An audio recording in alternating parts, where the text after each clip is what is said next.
Hey guys, what's up? It's Charlie here, and today we're going to be looking at 10 tricks to embarrass your teachers. So we all hate those teachers who think they know everything, but here's a few ways to embarrass them with these awesome tricks. And if you guys don't go to school anymore, then don't worry, because you can still blow your friends' minds with these amazing tricks. So be sure to like the video and subscribe, and comment "I subscribed" and I will reply.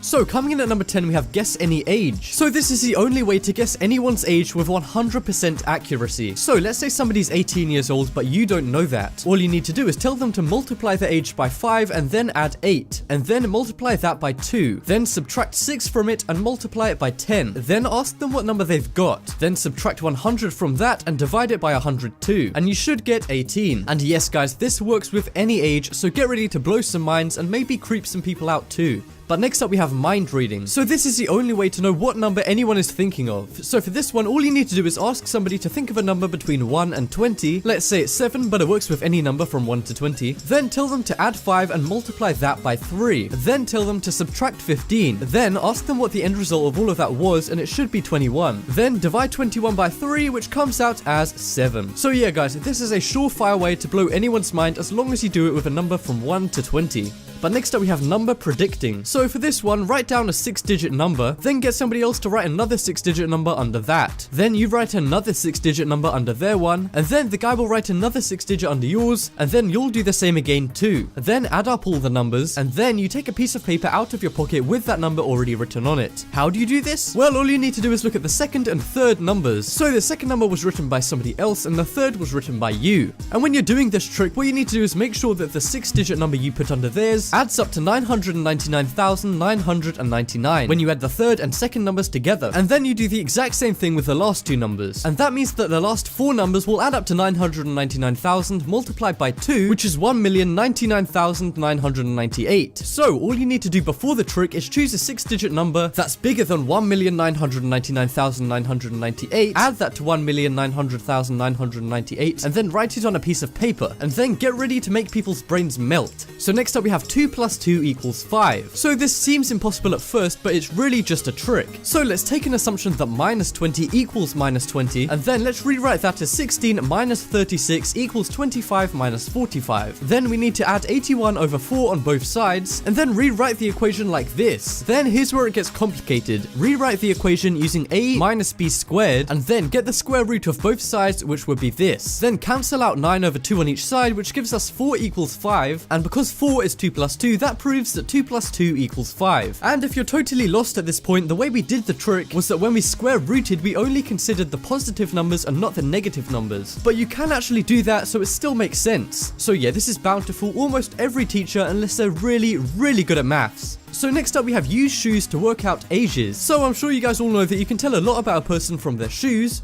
Mom always said there's an awful lot you can tell about a person by their shoes. But I'm sure you guys didn't know that a person's shoes can actually tell you how old they are. All you need to do is take their shoe size, let's say it's 8, then multiply 8 by 5, which would be 40, then add 50 to that, so 50 plus 40 would make 90, then multiply that by 20, which makes 1,800, then add 1,014, which would make 2,814, then subtract the year they were born, let's say it's 2000, and that adds up to 814. And that looks wrong, but no, because if you separate the numbers, the first number is the shoe size and the last two numbers are the person's age. So try this out and blow all of your friends and your teachers' minds. So coming up next we have Maths Genius. So it may sound hard to multiply by 11, but it's actually very easy with this one trick. And with this trick you can fool anyone into thinking you're a math genius. So let's take the number 24 and then add the digits 2 and 4 to make 6. Then put the 6 in between 2 and 4 and you have the answer. And if you want to do this with a higher number, like in this case where I have 86, well, 8 plus 6 will make 14, but because 14 is 2 digits, instead of putting it between the 8 and the 6, all you need to do is put 1 above the 8 and that makes 9, and then put the 5 in between the 9 and the 6, which makes 946, which is the answer to 86 times 11. Who knew math could be so simple? So next up we have how many months. So if you ask most people how many months have 28 days, most people will say 1 because they'll start thinking about leap years and then not know the answer. But really, if you think about it logically, the answer is actually all months, because every month has at least 28 days, and most months have 30 or 31 days. So yeah guys, your teacher or whoever you tell this trick to will be kicking themselves after finding out how obvious this one really is.